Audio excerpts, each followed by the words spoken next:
ngajakin sahabat RTV untuk jalan-jalan di daerah Canary Wharf. Habis itu kita bakal cari tempat makan halal yang ada di London.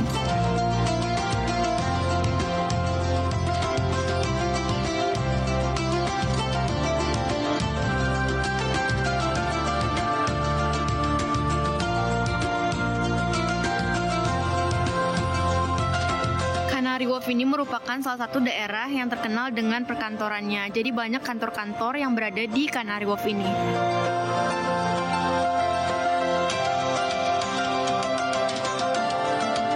Sahabat RTV, sekarang Filza sudah berada di salah satu halte bus di Canary Wharf. Jadi dari sini Filza bakal naik bus dan kemudian bakal ganti naik kereta bawah tanah untuk menuju ke stasiun Marlborough Arch, yaitu tepatnya di kawasan Arabic Street atau Edgware Road.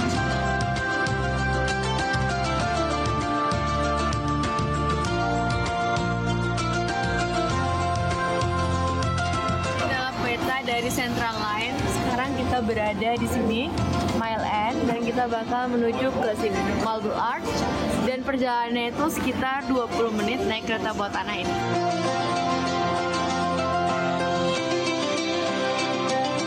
Sekarang aku udah berada di Marlborough Arch Station, kemudian kita bakal jalan kaki untuk menuju kawasan Edgware Road tersebut.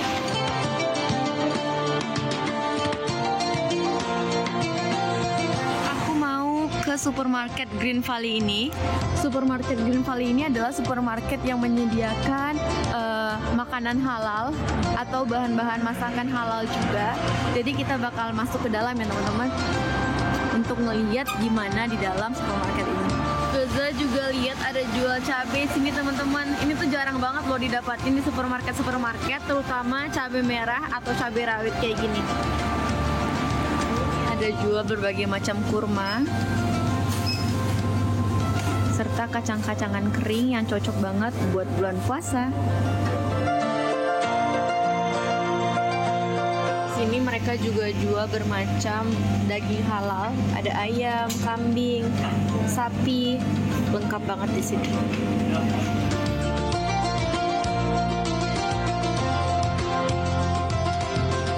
Kita juga bakal beli kebab teman-teman untuk take away di sini di Cafe Helen ini, dan kita juga bakal ngeliatin ke teman-teman apa aja pilihan menunya dan berapa harganya. Ini dia pilihan dagingnya, ada ayam dan kambing, dan harga itu sekitar Rp150.000. Makasih untuk sahabat RTV semua yang udah nemenin Filza jalan-jalan sambil ngabuburit tadi ke daerah Canary Wharf hingga nyari makanan halal di daerah Edgware Road. Tadi Filza udah dapat beberapa makanan halal, kurma, serta kebab ya. Sekarang Filza mau pulang dan menikmati makanan tadi. Semoga sahabat RTV buat ibadah puasanya lancar ya. Sampai jumpa lagi. Dadah, assalamualaikum.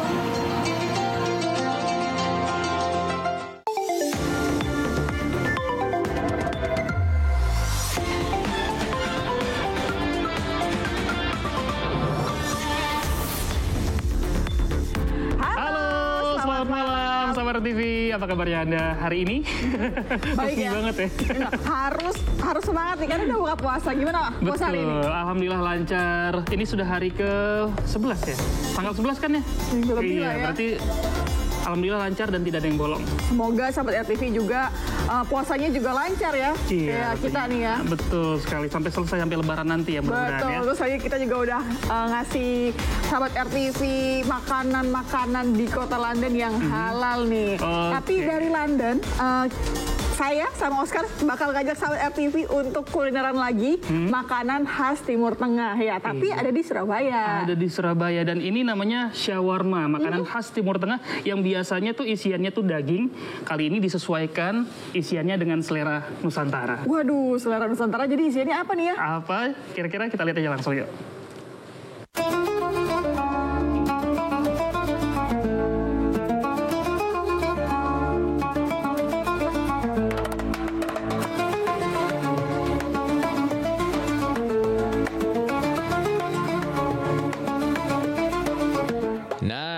Habis goyang, langsung kita cari yang bikin kenyang.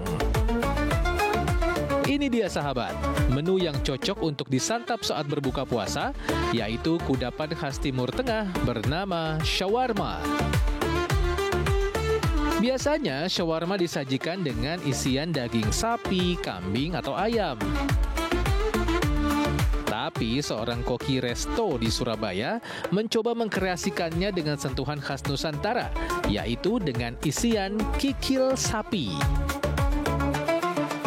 Kikil sapi yang memiliki tekstur kenyal dilumuri bumbu rempah Timur Tengah yang kaya rasa, kemudian dibalut dengan roti tortilla. Apakah rasanya akan sama? Insya Allah sama, karena kita marinasinya sama dengan ayam atau sapi. Jadi herbsnya, spesiesnya itu masih dapat. Masa sih? Coba nih kita dengar kata salah satu pengunjung.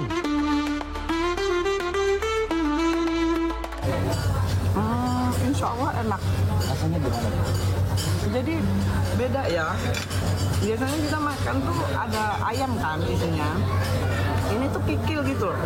Kayak ada sesuatu yang kenyal di sana, tapi tidak melawan ya dia ya. Coba ya sekali lagi ya.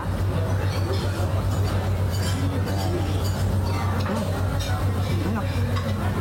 Enak banget. Selain shawarma, berbagai olahan khas India juga disajikan di sini, seperti bebek nasi biryani, smoothie kurma, fish masala, hingga chicken tandoori. Dari Surabaya, Jawa Timur, Solihul Hadi, RTV. Bentuknya mirip-mirip kebab ya sebenarnya ya. Tapi kayaknya enak banget Enak ya. banget ya, apalagi tadi olahannya disesuaikan dengan selera Indonesia khas Betul. Nusantara, diisi dengan kikil, dan tadi cara penyajiannya juga cukup heboh sih. Ada tarian-tarian segala Apa gitu. selalu kayak gitu ya? Boleh dicoba nih ya. Pakaiannya juga meriah juga ya. Nah ini soal bicara tentang kehebohan, ini ada yang heboh juga nih tentang napi kabur.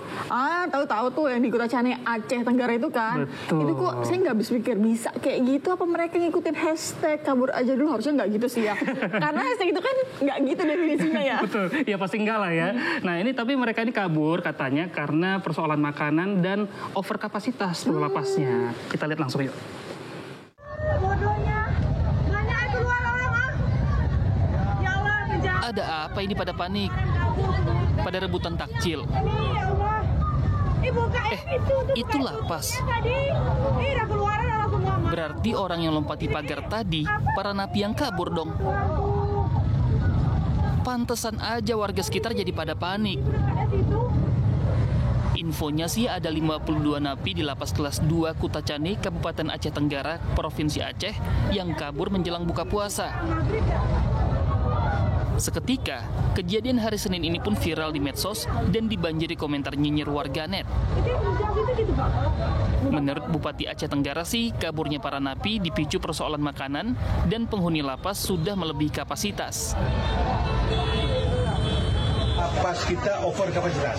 Iya Pak. Ada berapa orang yang Melarikan diri 52 orang, yang belum kembali 7 orang ada di Polres, 1 orang ada di rumah salah satu pegawai lapas, dan salah sebentar lagi akan dibawa kemari.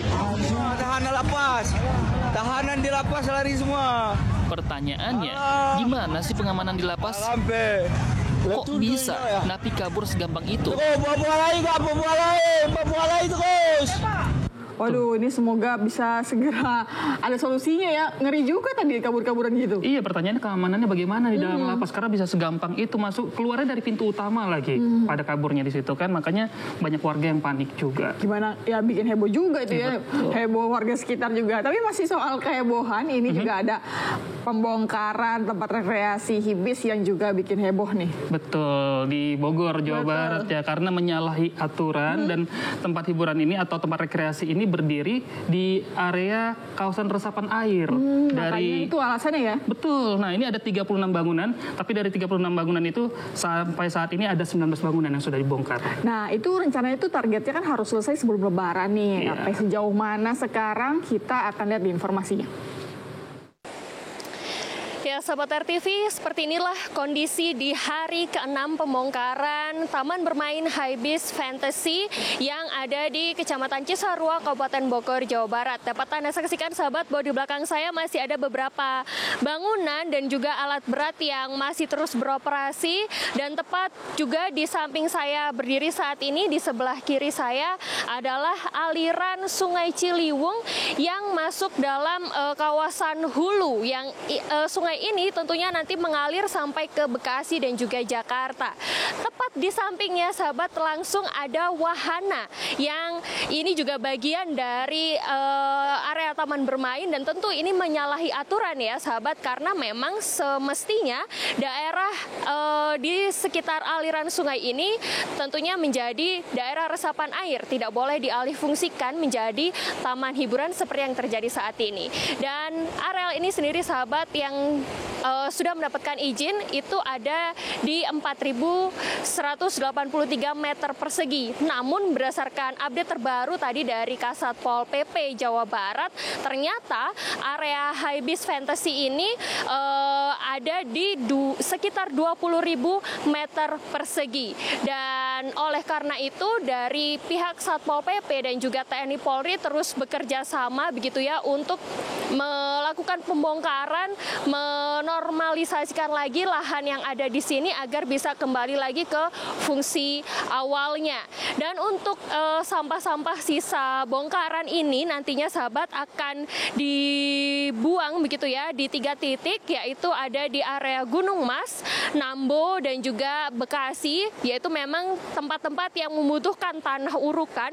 Sementara untuk besi dan juga rangka baja ini nantinya akan dikoordinasikan juga dengan pihak investor taman ini untuk kemudian dimanfaatkan lagi untuk keperluan lainnya, termasuk juga untuk pembongkaran wahana-wahana ini telah dikoordinasikan juga dengan pihak investor dan nanti akan mereka bawa kembali. Dan targetnya, sahabat, proses pembongkaran ini akan selesai sebelum Hari Raya Idul Fitri, tepatnya di tanggal 27 Maret 2025. Dari Kabupaten Bogor, Jawa Barat, Arista Damelia, Trihartomo, RTV. Awalnya nggak dipikirkan hal itu ya? Nah, itu dia, harusnya kalau mau mendirikan usaha kan harus dipikirkan dulu aturannya, jangan sampai melanggar aturan, apalagi berbuat curang. Ada lagi nih di Bogor, Jawa Barat juga ada oknum-oknum yang nakal yang mengolah nih minyak curah, dibikin kemasannya menyerupai minyak kita, yang pastinya juga takarannya nggak sesuai, cuma 700 sampai 800 ml, tapi dimasukin ke kemasan yang 1 liter. Jadi bikin tambah gergetan ya.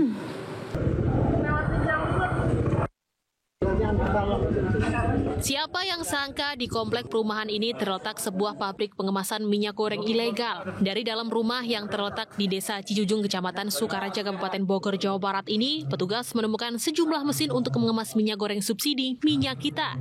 Petugas juga mengamankan 1 pelaku dan ratusan lembar kemasan minyak kita palsu. Dikatakan palsu karena bahan baku minyak gorengnya merupakan minyak curah yang diperoleh dari berbagai daerah. Berat kemasan pun dikurangi, untuk kemasan 1 liter hanya diisi dengan minyak seberat 750 ml. Menurut keterangan tersangka, mereka baru beroperasi 1 bulan, namun mereka sudah meraup keuntungan 600 juta per bulan dari aksi curangnya.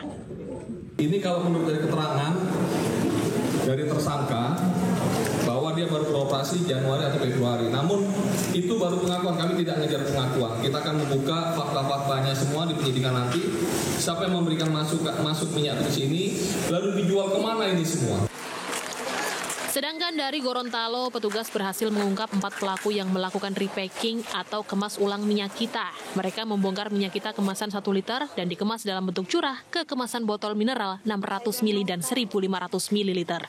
Kasus ini terungkap karena ada laporan setelah kelangkaan minyak kita di pasar. 4 tersangka diciduk dari 2 toko di Kabupaten Bualemo, Gorontalo. Aksi ini sudah mereka lakukan sejak November 2024. Sudah lebih dari 9 ton minyak kita yang mereka kemas ulang dengan keuntungan lebih dari 25 juta rupiah. Didapat keuntungan kurang lebih 25 sampai 30 juta. Ya. 25 sampai 30 juta dan didapat dari Provinsi Sulawesi Barat. Kebayang nggak tuh sahabat, aksi curang yang memanfaatkan subsidi buat rakyat untuk keuntungan diri sendiri. Kalau mereka terbukti bersalah, hukuman 5 tahun penjara dan denda 5 miliar rupiah sudah menanti. Dari Bogor, Jawa Barat dan Gorontalo, Tim Liputan, RTV. Nah, di Depok juga udah ada izin edar ya sebenarnya, tapi mereka mengurangi takarannya yang harusnya 1 liter malah 850 ml. Itu yang kemarin heboh itu ya, dan ini juga udah bikin was-was banget nih sahabat RTV untuk warga ya. Jadi harusnya itu pemerintah bisa makin gencar untuk ngelakuin pengawasan tata niaga minyak goreng ya, supaya nggak terjadi lagi nih hal-hal kayak gini. Untuk potnya 820, untuk yang berdirinya itu 760. Selintas tak ada yang bermasalah dengan kemasan minyak goreng subsidi Minyak Kita ini. Tapi begitu dituang ke dalam gelas takar, minyak kemasan 1 liter hanya berisi 850 ml minyak. Berapa? 850-an, Bang. Salah. Hampir 900. Ya kan kalau yang benar itu kan 990, kan cuma 15 ml aja ininya. 980, Bang. Batas ambang, Bang. Nah, tadi kan masih ada sisanya. Kan? 980, Bang. Ini berapa? 900 kurang. Kemasan botolnya juga sama, yang harusnya 1 liter juga cuma berisi 850 ml. Kondisi inilah yang membuat polisi menindak pabrik yang ada di Cilodong, Depok, Jawa Barat. Padahal pabrik ini pabrik resmi yang punya izin edar Minyak Kita.